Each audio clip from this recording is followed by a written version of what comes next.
Muy buenos días, nuevamente nos encontramos en este espacio de difusión a nombre de quienes conformamos la sección nacional del Ecuador del Instituto Panamericano de Geografía e Historia. Les damos la más cordial bienvenida al webinar del día de hoy.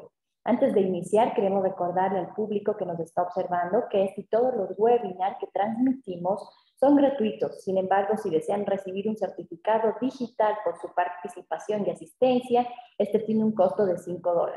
Las instrucciones para acceder a este certificado las dejaremos en el chat.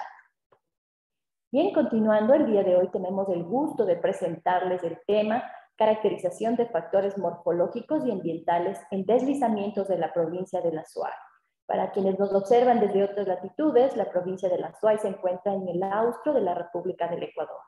Este webinar ha sido coordinado a través del Instituto Geológico y Energético, quien es miembro de la Comisión de Cartografía de la Sección Nacional del Ecuador, y llega a ustedes gracias a la participación de la Universidad Católica de Cuenca.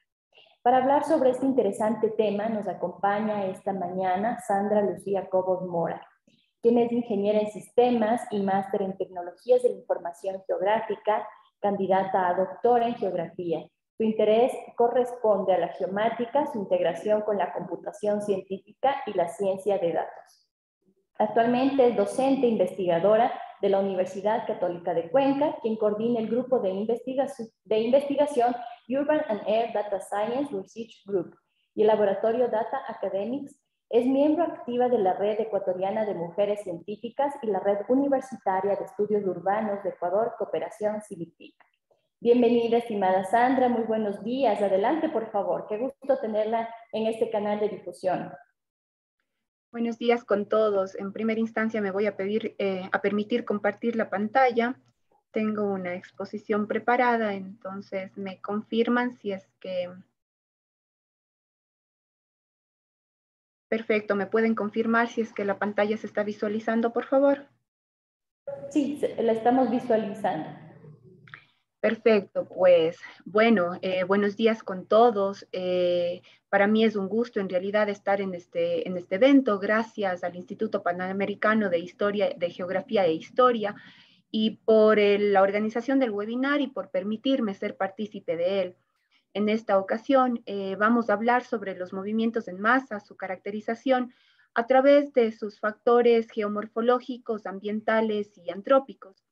Esto corresponde a un proyecto de investigación que se lleva ejecutando en la Universidad Católica de Cuenca en conjunto con el Instituto de Investigación Geológico y Energético del país. Aprovecho también este espacio para agradecer pues a la universidad y al Instituto de Investigación por el apoyo brindado en estos procesos de investigación científica y por ende a sus autoridades. Actualmente cabe mencionar que este trabajo está en procesos de publicación, por lo que existe información que se discutirá por ahora de forma muy general y detalles que se deben omitir, propios por el sigilo que exige la novedad de los resultados y el conocimiento que se difundirá de forma oportuna.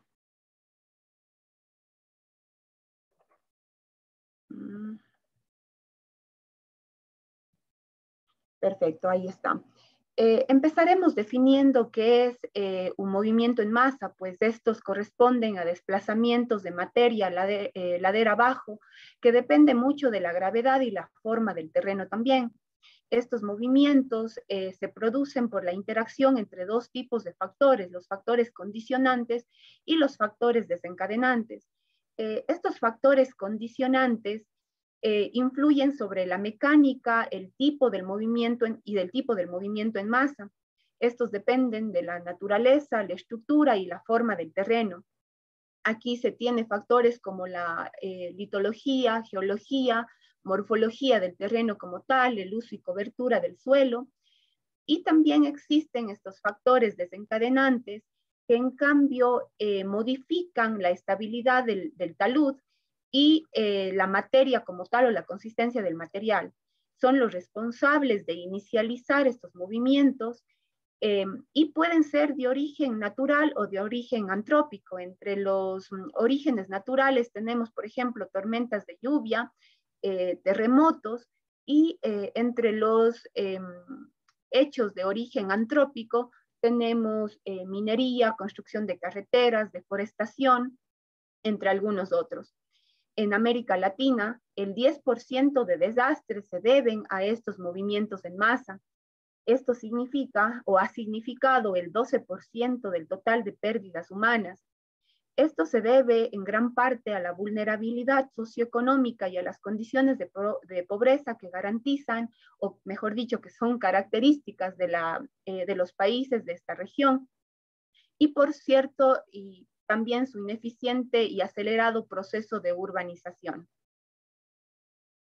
Esta investigación se ha llevado a cabo sobre la provincia de La Suay, como lo decía María José, se encuentra en el austro del Ecuador. Por sus condiciones propias de pendientes escarpadas o geología y las fallas que contiene esta zona, es muy propensa a que ocurra este tipo de fenómenos naturales. Y además se suma, como ya lo habíamos dicho, una alta vulnerabilidad socioeconómica y estructural. Se debe rescatar algunos hechos de especial relevancia, no solo para la zona, sino para el país completo. Por ejemplo, se tiene el hecho de la Josefina en 1993, donde se produjo un desprendimiento de rocas que causó la pérdida de muchas personas. Este evento se atribuyó pues a precipitaciones elevadas en la época, erosión del suelo, minería, cambios de uso del suelo. Tenemos también los deslizamientos constantes en la vía Cuenca-Molleturo-Naranjal. Estos problemas empezaron a aparecer a pocos años de la construcción o de la apertura de esta vía. El problema es aún más crítico porque esta vía es la principal vía de comunicación entre la capital Azuaya, que sería Cuenca, y el puerto principal del país, que es Guayaquil, por el cual se hace todo el intercambio económico de las dos provincias.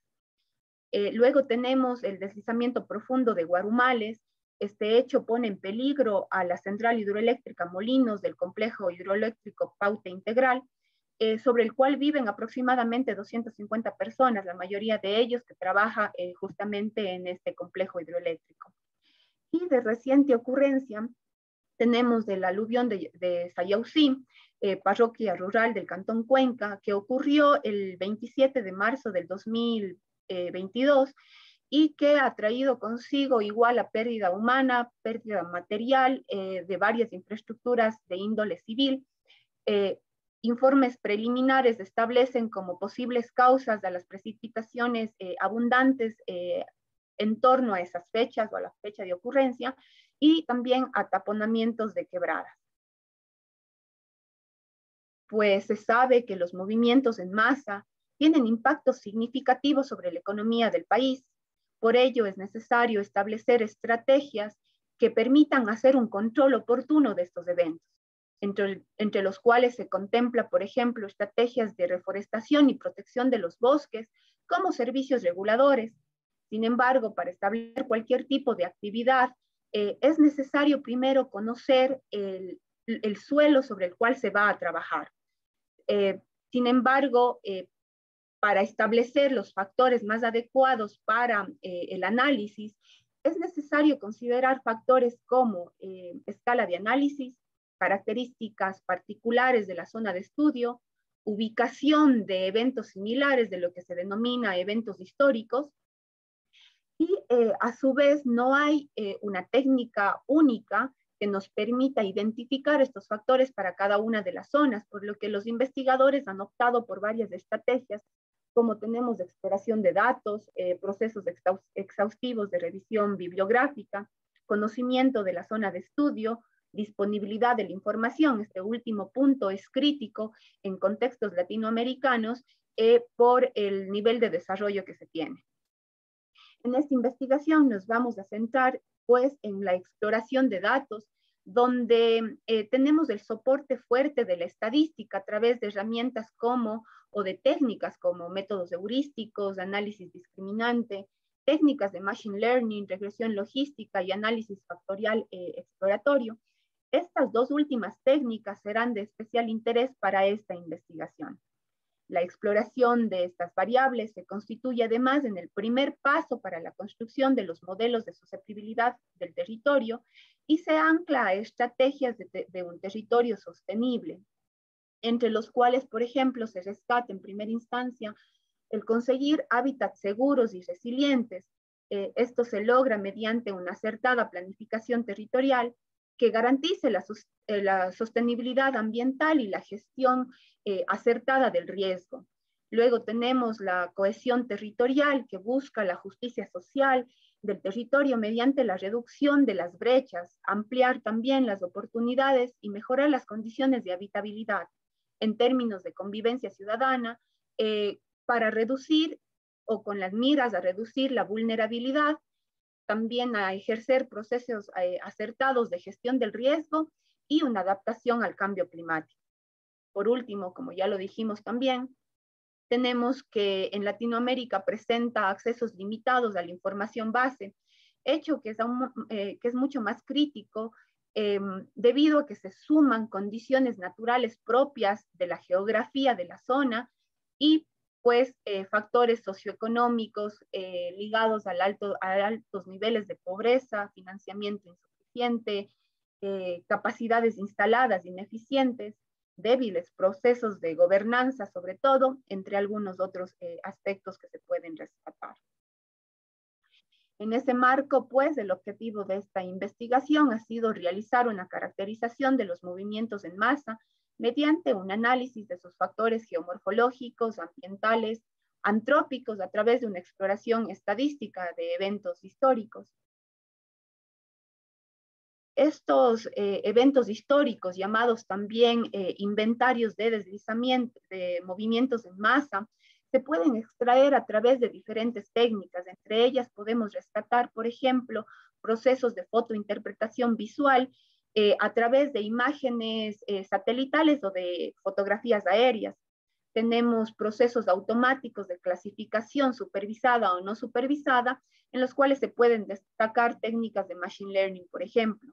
Luego tenemos procesos de inspección en campo, técnicas innovadoras que se están explotando en la última década, como sería la utilización de interferometría radar de apertura sintética, que permite realizar estudios multitemporales para identificar zonas de movimientos en masa y también el tamaño de estos.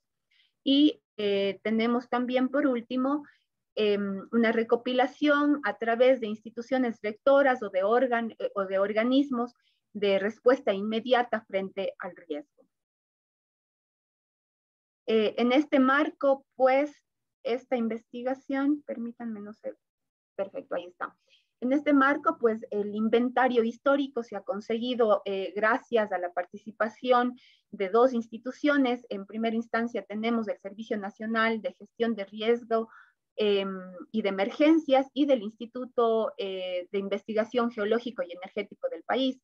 En este caso, la primera institución, que sería el Servicio Nacional de Gestión de Riesgos, nos otorgó un inventario, una muestra del inventario que data desde el 2016 hasta el 2020. Y por su lado, en cambio, el Instituto de Investigación Geológico y Energético nos dio un inventario mucho más histórico, con el objetivo de analizar la significancia de los factores morfológicos, ambientales y antrópicos que toman especial relevancia para los movimientos en masa. No basta con tener un inventario de los lugares de ocurrencia de estos movimientos en masa, sino también es necesario identificar aquellas zonas de ausencia.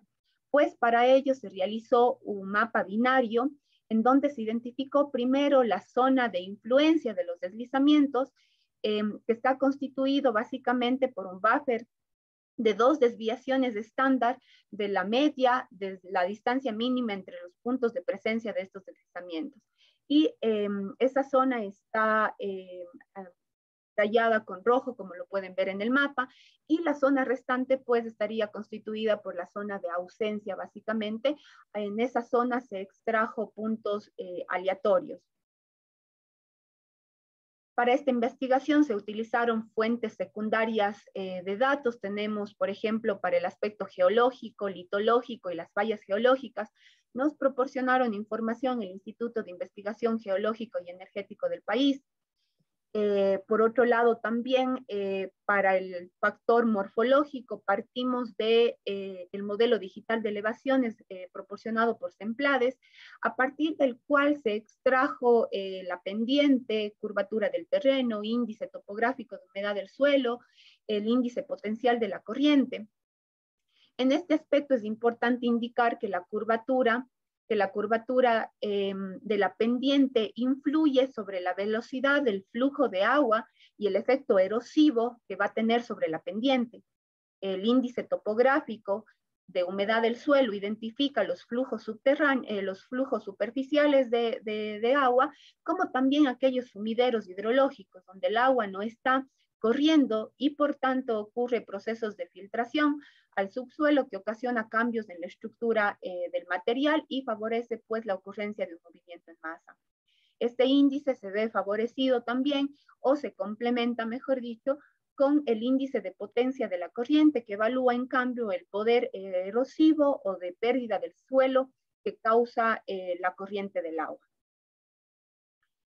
Por su lado, en cambio, tenemos datos de precipitación que nos dio básicamente el Instituto Nacional de Meteorología e Hidrología, INAMI, así como también la empresa pública municipal de telecomunicaciones, agua potable, alcantarillado y saneamiento de Cuenca, etapa EP, quienes nos proporcionaron datos diarios de aproximadamente 45 estaciones meteorológicas que corresponden a la provincia de La Suay y a cuencas aledañas de nuestra zona de estudio. De estos datos se obtuvo una serie temporal de aproximadamente 35 años.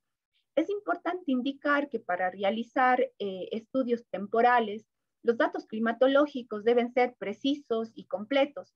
Sin embargo, y por lo general, estos datos presentan errores asumibles a técnicas y tipos de instrumentos utilizados para su adquisición, por lo que es indispensable realizar procesos de homogenización de estos datos, con el objetivo de revisar justamente que las variaciones se deban a causas naturales y no a datos o a fuentes externas. Esta homogenización se puede hacer a través del metadato de la estación meteorológica, pero esta información resulta complicada de obtener, especialmente en países en vías de desarrollo, donde la medición propiamente dicha ya es una limitante, por lo que comúnmente se opta por procesos estadísticos en función de una o varias estaciones de referencia que permite corregir justamente estos valores atípicos o rellenar los datos faltantes. A partir de esta serie temporal de 35 años, se obtuvieron alrededor de 30 estadísticos de precipitación, entre los cuales se calcularon medias, desviaciones estándar, valores extremos. Entre los valores extremos están valores máximos, percentil 95, percentil 99, que se calcularon de del año corrido o de los años completos, y también en temporada seca y en temporada lluviosa. Sin embargo, debido al amplio número de estadísticos que se derivaron de la precipitación, pues se optó por aplicar la técnica de componentes principales para disminuir más de 30 estadísticos y quedarnos con tan solo los primeros dos componentes principales. En el ámbito de cobertura vegetal, tenemos en primera instancia los datos otorgados por el gobierno provincial de La Suay, que corresponde al mapa de cobertura vegetal. Y también tenemos la ayuda de índices espectrales que se obtuvieron, bueno, estos índices fueron el NDVI, que es el índice de vegetación de diferencia normalizada, y el NDWI, que es el índice de diferencia normalizada de agua. Estos índices se obtuvieron a partir de las imágenes Sentinel-2A y 2B, teniendo un acumulado de más de 1.600 imágenes que datan desde el 2016 hasta el 2020.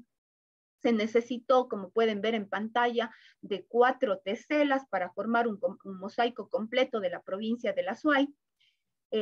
Tanto el proceso de descarga de estas 1.600 imágenes o más, y como también su procesamiento y la construcción de estos índices espectrales se hicieron a través de ERE, generando scripts automáticos en ERE, que nos facilitó mucho el trabajo y también nos ayudamos del paquete CentOR. Para ello, bueno, se calcularon estos dos índices, tanto el NDVI como el NDWI, se calcularon de las 1.600 imágenes, pero fue necesario consolidar o llegar a conformar una sola imagen compuesta, por lo que se utilizó un análisis multitemporal a través de la mediana debido a la falta de normalidad de los datos. Para el factor antrópico se tiene el trazado de las vías, donde podemos ver que este trazado o esta red vial es mucho más densa en la parte oriental de mi zona de estudio y menos densa en la parte noroccidental, hecho que se puede atribuir a la presencia del macizo del Cajas. Como lo dijimos en un inicio, en esta investigación se van a explotar dos técnicas. La primera corresponde al análisis factorial exploratorio. Esta técnica se utiliza para indagar correlación entre variables observadas y factores latentes. A su vez también modelar matemáticamente a través de estos factores latentes. Ahora bien, es importante definir ¿qué son estos dos componentes que se han mencionado? En primera instancia tenemos pues los factores latentes, que ya lo dije, que son variables estadísticas que se pueden estudiar matemáticamente y que explica el fenómeno a través de características no observadas y se forman a través de estas variables, en cambio, que sí son observadas. Estas variables son medibles y se introducen de hecho como variables de entrada al modelo. El análisis factorial exploratorio permite entender la estructura de los datos cuando no se tiene ningún otro tipo de información. Su propósito es generar una hipótesis más que validar alguna hipótesis ya existente. Esta técnica es utilizada para identificar los factores más significativos en la ocurrencia de un movimiento en masa a través de las cargas factoriales más altas. En este caso se tiene, por ejemplo, que cargas factoriales mayores a 0.7, bueno, vamos a hablar siempre en valores absolutos, cargas factoriales mayores a 0.7, se tiene un aporte relevante de esta variable observada en la conformación de este factor latente. De igual forma, entre cargas factoriales de 0.5 a 0.7 se tiene un aporte significativo. De 0.3 a 0.5 se tiene un aporte mínimo y cargas factoriales con valores absolutos menores a 0.3 se tiene que no hay aporte de esta variable observada para la conformación de estos factores latentes. Para el análisis de este análisis factorial exploratorio se hace uso de la varianza explicada, en donde la vamos a dividir a través de tres componentes claves. Primero, la varianza común o comunalidad, que representa el porcentaje de varianza explicada por el total de factores calculados. La segunda, en cambio, tenemos la varianza específica o unicidad, que hace referencia a la varianza explicada solo por la variable y por ninguna otra adicional. Y tercero, tenemos la varianza correspondiente al error aleatorio. Para la ejecución de este análisis factorial exploratorio hay que considerar dos parámetros claves. El primero, pues, sería el número de factores que vale la pena retener para construir el modelo matemático. Es importante recordar que para ello existen varias técnicas, ninguna de ellas es mejor que otra, por eso se recomienda más bien explorar varias técnicas y quedarnos siempre con la consigna de que debemos obtener el número de factores más adecuados en referencia al problema y no tratar de obtener el número correcto de factores que correspondan a un modelo verdadero, porque sabemos que el modelo verdadero no existe como tal. Luego tenemos las rotaciones de estos factores. Tenemos dos tipos de rotaciones, la rotación ortogonal y la rotación oblicua. La rotación ortogonal es cuando se trata básicamente o se coloca cada uno de los factores en un ángulo de 90 grados. Su uso se recomienda cuando los factores no están correlacionados y se espera extraer un solo tipo factor o un solo factor, perdón, que describa a todo el modelo. Luego tenemos la rotación oblicua. En este caso, la separación entre un factor y otro puede variar, es decir, puede ser menor o mayor a 90 grados. Y este tipo de rotación ya acepta una mayor correlación entre los factores. Por lo que la decisión sobre la rotación a usar va a depender del objetivo de la investigación, si se requiere un resultado que mejor se ajuste a los datos o se busca, en ese caso se podría optar por una rotación oblicua, por ejemplo, pero si se busca replicabilidad es mejor optar por una rotación ortogonal. Aquí se aplica la misma regla que ya lo dije en momentos atrás, que es importante recordar que no se busca una rotación correcta para un problema, sino más bien la rotación que nos brinde una solución simple y con la mayor información posible. Para someterse a este tipo de análisis, como sería el análisis factorial exploratorio, la matriz de entrada debe representar o debe existir o debe tener una cierta correlación entre los factores que se van a analizar. Otra técnica analizada en esta investigación fue la regresión logística, que nos permite establecer la significancia estadística de los factores que van a conformar el modelo matemático, así como también la probabilidad de ocurrencia.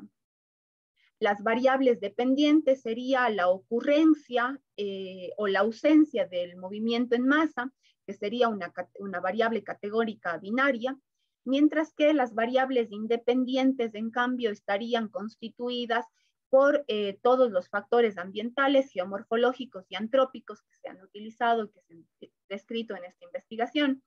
La fórmula que tenemos en la regresión logística es la que pueden ver en pantalla, donde Y representaría la variable dependiente, donde XI representaría las variables independientes en este caso, beta sub 0 es una constante, al igual que beta sub I serían las constantes asociadas a cada una de las variables independientes.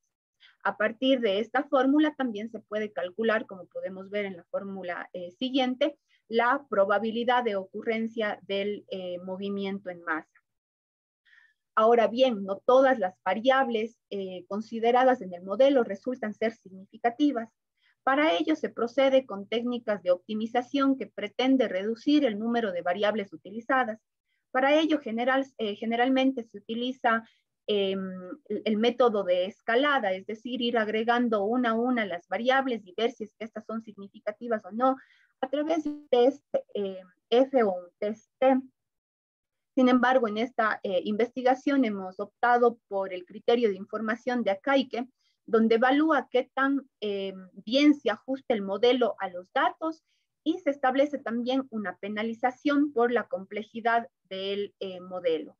Como dijimos, esta regresión o esta metodología de regresión logística nos permite también calcular la susceptibilidad del territorio frente a movimientos en masa, que permite comprender, estos modelos de susceptibilidad permiten comprender la influencia de los factores y a su vez también clasificar el territorio por niveles de estabilidad del suelo.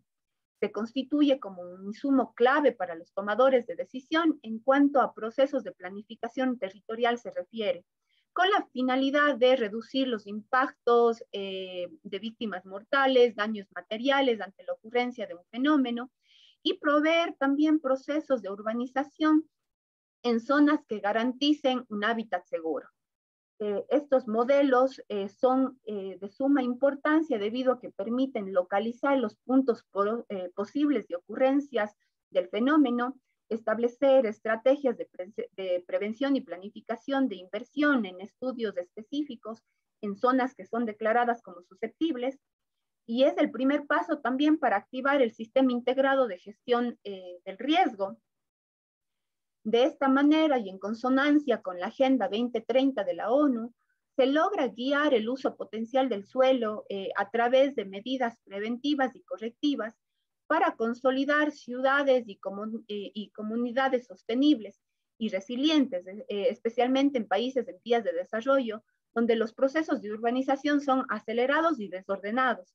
Estos procesos son los causantes, estos procesos de urbanización me refiero, son los causantes de aumentar el número de habitantes en barrios pobres, infraestructura y servicios inadecuados y sobrecargados. En Latinoamérica, para establecer estos modelos de susceptibilidad, tenemos algunos problemas primero que enfrentar, como por ejemplo una falta de registros históricos de movimientos en masa, falta de información de monitoreo, recursos insuficientes, dificultad de implementar estos modelos debido a la complejidad de los datos. En base a esto, pues, se ha analizado, como dijimos en un inicio, tres categorías, serían las categorías geomorfológicas, la categoría medioambiental y la categoría antrópica. En este marco, pues, dentro de la categoría geológica, le queda un minuto, por favor. Dentro de la categoría morfológica, el análisis factorial exploratorio no ha indicado una significancia importante de este factor, a pesar de que se conoce que la geología es crítica para la ocurrencia de movimientos en masa. Sin embargo, esto sí se ha podido resaltar a través de los procesos de regresión logística. En su caso también tenemos las fallas que producen esfuerzos e introducen deformaciones en el agua, a través o por flujos de agua. En la zona de estudio vemos que las fallas geológicas tienen una dirección noreste-sureste. También las pendientes, como las altitudes, han demostrado ser significativas para el modelo. En términos medioambientales tenemos la influencia, por ejemplo, del NDVI o de la vegetación, que actúa como una sombrilla natural y que impide que el agua vaya hasta el suelo. Sin embargo, en procesos de precipitaciones abundantes, de esta sombrilla natural se rompe y hace que el suelo se sature y por ende se establezcan estos procesos de movimientos en masa. También tenemos que la precipitación en zonas montañosas es altamente significativa para la ocurrencia de deslizamientos en zonas muy parecidas a la nuestra, como la cuenca de Loja. Se establece que aproximadamente lluvias que exceden el 90% al 145% de la mediana, pues ya son originan a los movimientos en masa. Igual con el tema de la cobertura vegetal, al convertirse en una capa altamente dinámica, justamente por ya sea factores humanos o por factores climatológicos. Y pues en el ámbito antrópico tenemos a la construcción de carreteras, sobre todo en países en vías de desarrollo, donde estas carreteras son construidas con procesos deficientes o con normativas débiles. La construcción de carreteras desestabilizan los taludes, modifican la topografía original del terreno, alteran físicamente el paisaje y además se transforman también en transporte de sedimentos y acumulación de agua, por lo que se debe establecer procesos adecuados de drenaje. Pues en conclusión se puede identificar que esta investigación aporta con factores críticos para la ocurrencia de movimientos en masa en la zona de estudio, que se puede también extrapolar a zonas montañosas a través de modelado basados en datos y no a través de técnicas heurísticas. Se puede decir que en el país aún se manejan estas técnicas heurísticas donde prima la opinión del experto y más no dejamos que el dato hable por sí. Si bien es cierto, en la subregión andina se han realizado ya algunas investigaciones, aún no suficientes, que han permitido establecer una línea base en cuanto a la ocurrencia de movimientos en masa. Sin embargo, a nivel de país carecemos de entidades que concentren estos datos, que validen y que sobre todo sistematicen y permitan su utilización en futuras investigaciones. Estos hechos pues han limitado el desarrollo científico-tecnológico de la región, así como también su vinculación en otros procesos de investigación y sobre todo para el desarrollo de políticas públicas efectivas y la formulación de programas orientados a la sostenibilidad de los ecosistemas andinos y pues de todos los que vivimos en él. Muchas gracias por su tiempo y bueno, espero no haberme sobrepasado con el tiempo. Muchísimas gracias, estimada Sandra. Una excelente presentación, un tema muy interesante, un estudio realmente bastante trabajado el que hemos visto el día de hoy, enfocado en la dinámica de los movimientos en masa, un caso de estudio en la provincia de La Suay. Como es de conocimiento de muchos, la provincia de La Suay tiene muchas zonas con susceptibilidad alta ante la ocurrencia de fenómenos de esta índole. Mi estimada Sandra, para poder abrir el espacio de preguntas, bueno, vamos a invitarle al público que le formule preguntas a través del chat. Quisiéramos conocer si el modelo matemático desarrollado por usted para esta investigación se podría aplicar en otras provincias del Ecuador y quizás en otras latitudes del continente. Por ejemplo, como usted sabe, el Instituto Panamericano de Geografía e Historia está conformado por 21 países y seguramente muchos de estos países tienen problemas similares como los que ocurren en la provincia de La Suay. ¿Se podría aplicar este modelo matemático diseñado justamente para este estudio? ¿Se deberían de pronto cambiar los factores o las variables en ese sentido? Bueno, gracias por su pregunta. Como lo habíamos dicho al concluir esta intervención, sí, justamente la idea es formular modelos matemáticos que se ajusten a realidades mucho más generales en este campo a todos los países que están atravesados por la cordillera andina. En ese ámbito se han considerado factores que son gran influencia bajo nuestras condiciones, ¿no? También debo especificar que la zona de estudio es una muestra bastante buena o bastante significativo de lo que representa el territorio o la región andina. Tiene un clima muy variado, tiene también valles como picos. Entonces, básicamente, tanto sus factores como el modelo como tal, sí es aplicable siempre y cuando se sujete a procesos de validación y también a calibración del modelo a través de inventarios históricos propios de la zona. Okay, muchísimas gracias. ¿Hay algún margen de error en el modelo? Claro que sí. Toda técnica estadística y matemática, como lo pudimos identificar, cuantifica ya ese error asumible. Tanto el análisis factorial exploratorio contempla, lo habíamos estipulado, que tiene 3 tipos de varianza: la varianza común, la varianza única y la varianza asumible al modelo. Y también la regresión logística, la fórmula como tal, contempla el error del modelo, que se puede calibrar, ¿no? Este error puede ser más pequeño de acuerdo a las calibraciones y a las validaciones que se hagan. Okay, muchísimas gracias, Sandra. Para finalizar las preguntas, las inquietudes que tenemos acá desde la sección nacional, entiendo que es muy valioso este conocimiento desarrollado por la Universidad Católica de Cuenca. ¿Hay de pronto, se le da algún uso a estos estudios generados a través de la prefectura, en este caso de la SUAY? ¿Hay algún acercamiento directo? Sobre todo por el tema de ordenamiento territorial, entiendo que es importante que nuestras autoridades, los GATS, conozcan sobre este tipo de estudios y puedan aplicarlo, formular políticas públicas con base a estos estudios.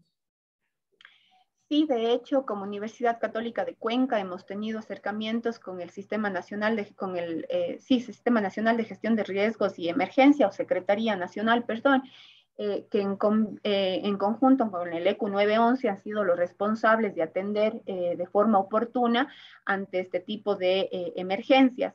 Se ha tenido conversaciones con ellos, así también recordemos que el objetivo principal de la construcción de estos modelos de susceptibilidad, como usted bien lo dijo, María José, corresponde o su aporte clave está en la formulación o en estrategias de planificación territorial y por ende en la formulación de políticas públicas que pretendan garantizar territorios mucho más sustentables y sobre todo con formación de hábitats seguros, como lo establece justamente la Agenda 2030 de la ONU.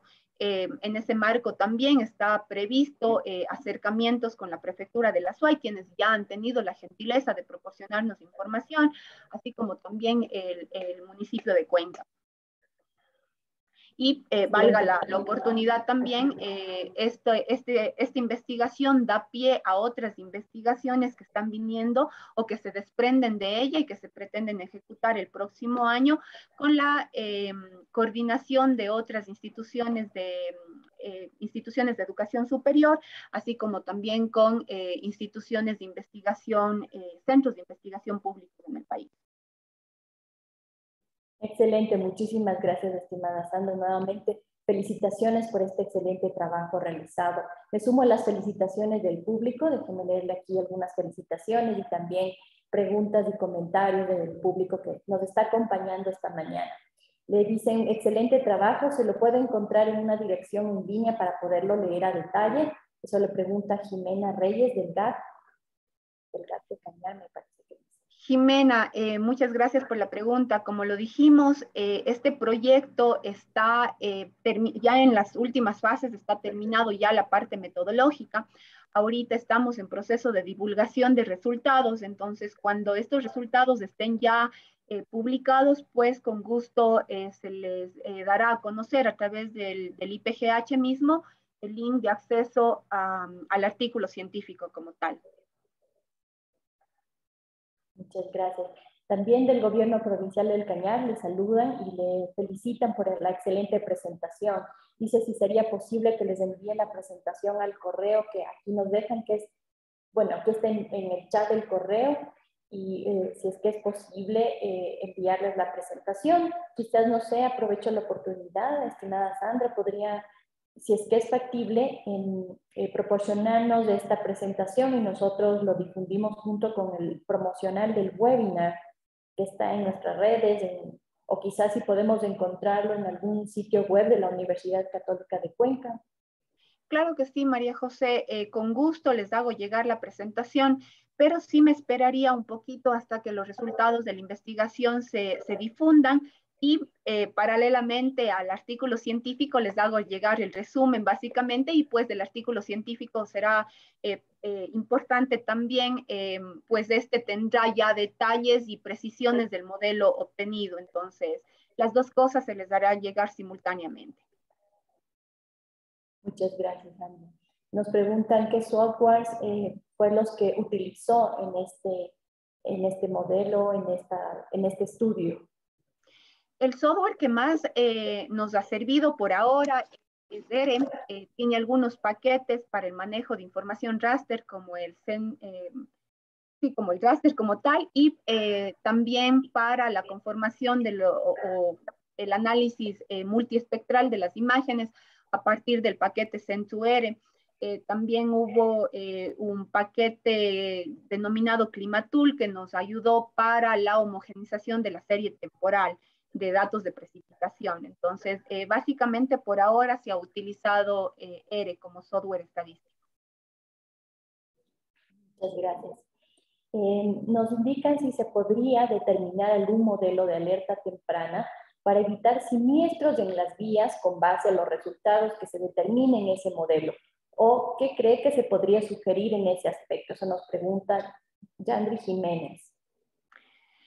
Pues recordemos que recién nosotros estamos dando o generando un modelo de susceptibilidad del territorio frente a movimientos en masa. Es en realidad la primera fase de un sistema integral de gestión del riesgo. Entonces, existe o se debe también generar otros procesos. Después del mapa de susceptibilidad tenemos análisis de vulnerabilidad, análisis del riesgo, y monitoreos ya sobre zonas específicas, y en función de eso, pues, establecer sistemas de gestión o alertas tempranas ante la ocurrencia de un fenómeno de esta índole. Sin embargo, claro, recordemos que con los mapas de susceptibilidad o los análisis de susceptibilidad del territorio ya estamos clasificando en zonas factibles o probables, digámoslo así, para la ocurrencia de estos elementos, de estos fenómenos, y zonas que son mucho más estables. Entonces, a partir de ello también sí se pueden generar diferentes tipos de políticas, como por ejemplo inversiones, si es que en una zona susceptible se encuentra una infraestructura crítica, patrimonio cultural, por ejemplo, puede ser patrimonio histórico. Si se encuentra un tipo de esta infraestructura, pues ya se pueden tomar medidas al respecto. Pero en síntesis, el mapa de susceptibilidad es la primera fase de todo el sistema integrado de gestión del riesgo. Muchísimas gracias, estimada Sandra. Pues bueno, tenemos algunas felicitaciones en el chat. Le envían saludos y felicitaciones desde Perú, desde Panamá, desde México, desde Quito, Ecuador. Araceli Lima, felicitaciones, Sandra, para usted y todo el equipo de trabajo. Gracias, Araceli, por tu participación también en este equipo de trabajo. Sí. Marta Correa le pregunta si en base al modelo presentado se puede definir la probabilidad de recurrencia. ¿Qué nivel de asertividad tendría el modelo? Nivel de recurrencia del fenómeno. Para eso es necesario establecer análisis de vulnerabilidad, en donde ya se deban considerar los factores desencadenantes, es decir, estos terremotos o pueden ser estas precipitaciones que se puedan dar sobre una zona. Entonces, en realidad, la siguiente fase de este análisis de susceptibilidad es un análisis de vulnerabilidad que ya se realiza sobre zonas específicas en función también de su alta probabilidad de ocurrencia de un deslizamiento. Entonces, eso sería un siguiente paso. Muchas gracias. Desde Perú le dicen que le felicitan por el trabajo y compara con otros modelos para la gestión de riesgos. ¿Qué ventajas y desventajas se tiene con respecto a otros modelos? Bueno, como lo mencioné también, en el Ecuador, de hecho, se tiene un modelo de susceptibilidad que es ampliamente utilizado para los planes de ordenamiento territorial. Recordemos, bueno, quiero hacer un paréntesis aquí, y es importante indicar que estos modelos están construidos a escala pequeña, porque tienen el objetivo a escala mediana o pequeña, porque tienen el objetivo de servir como instrumentos para procesos de planificación territorial. Por lo tanto, por ejemplo, si nosotros necesitamos conocer la susceptibilidad de una zona puntual, hay técnicas a lo mejor mucho más precisas que requieren ya de datos geotécnicos de la zona y para ello vamos a recurrir a estudios de laboratorio. Sin embargo, estos métodos que pueden ser más precisos no son aplicables para generar o construir mapas a nivel regional, que son los que se necesitan en procesos de planificación territorial. Me repite la pregunta, por favor, que en este paréntesis me fui. Sí, nuestro colega de Perú preguntaba si usted había comparado con otros modelos para la gestión de riesgos. En el caso de que usted haya comparado estos modelos, dice qué ventajas y desventajas se tiene con respecto a estos otros modelos. Justamente, entonces, en esta construcción de modelos de susceptibilidad a un esquema regional existen dos técnicas.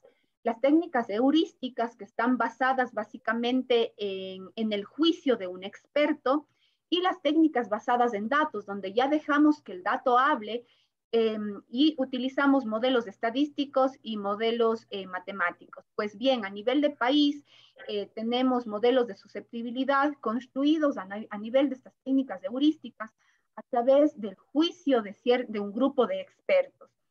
Como es lógico en estos modelos, existe una gran subjetividad por parte de la opinión y del experto como tal, y eso es innegable. Sin embargo, lo que nosotros justamente tratamos de hacer es generar modelos mucho más precisos y robustos a través de técnicas matemáticas y estadísticas, en donde ya no será el experto quien hable, sino será el dato y esta recopilación histórica de eventos que nos den, eh, una caracterización básicamente de su comportamiento. Entonces, sí se han comparado y se seguirá comparando, claro está, porque también se aplicarán en una segunda fase del proyecto, se aplicarán otras técnicas y pues se ve, es evidente, además también que la literatura sí lo especifica, que estos modelos basados en datos son mucho más exactos que los modelos heurísticos. Estimada Sandra, muchísimas gracias. Creo que es muy positivo esto de ir comparando con otras metodologías, otros modelos, nos va a permitir ir perfeccionando este modelo creado. Muchas gracias. Pues bien, no hay más preguntas. Entonces, a nombre de quienes conformamos la sección nacional del Ecuador, nos sumamos a las felicitaciones del público y nuevamente le agradecemos por esta valiosa presentación, estimada Sandra. Queremos agradecer también a la Universidad Católica de Cuenca, al Instituto Geológico y Energético, así como a la Comisión de Cartografía, por proponer estos temas interesantes y difundir qué se está realizando con respecto a la ciencia cartográfica en el Ecuador. Queremos agradecerles también a quienes nos han acompañado el día de hoy desde diferentes latitudes del continente. Queremos invitarles a suscribirse al boletín de noticias ingresando a nuestra página web www.ipgh.gov.es. Quiero recordarles nuevamente que la grabación de este webinar estará disponible en YouTube y Facebook para visualizarlo nuevamente. Antes de despedirnos, estimada Sandra, quisiera comentarle algo finalmente al público. No, básicamente que muchas gracias. Reitero el agradecimiento a las dos instituciones que han formado parte de esta investigación a través de sus autoridades y pues al público en general, que es importante siempre estar en constante procesos de actualización en cuanto a la generación de información para un oportuno proceso de gestión de riesgos. Entonces, tenemos metodologías innovadoras, se mencionó de información o de tecnología SAR, que también están muy de auge ahora, información obtenida a través de imágenes satelitales ópticas y otros procesos más que debemos como Ecuador, como país, ir utilizando y perfeccionándonos también, que si bien es cierto, no son nuevas alrededor del mundo, pero que en el Ecuador y en zonas latinoamericanas o en países en vías de desarrollo están todavía en auge o están todavía en una fase inicial, diría yo. Muchísimas gracias por este último aporte, estimada Sandra. Muy interesante y nuevamente felicitaciones por este gran trabajo realizado. Quiero invitarle al público para que encienda sus cámaras. Vamos a hacer una captura final de aquellos participantes del día de hoy. Por favor, les invito a encender sus cámaras antes de despedirnos.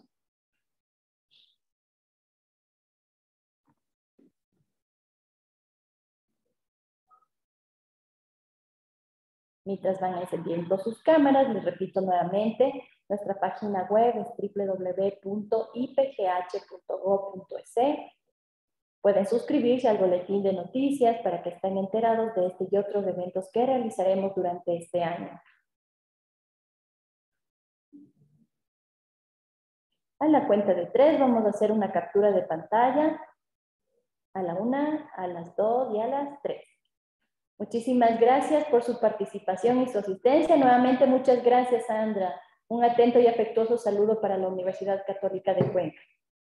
Muchas gracias a ustedes por la invitación. Hasta una próxima oportunidad. Nos vemos. Buenos días con todos.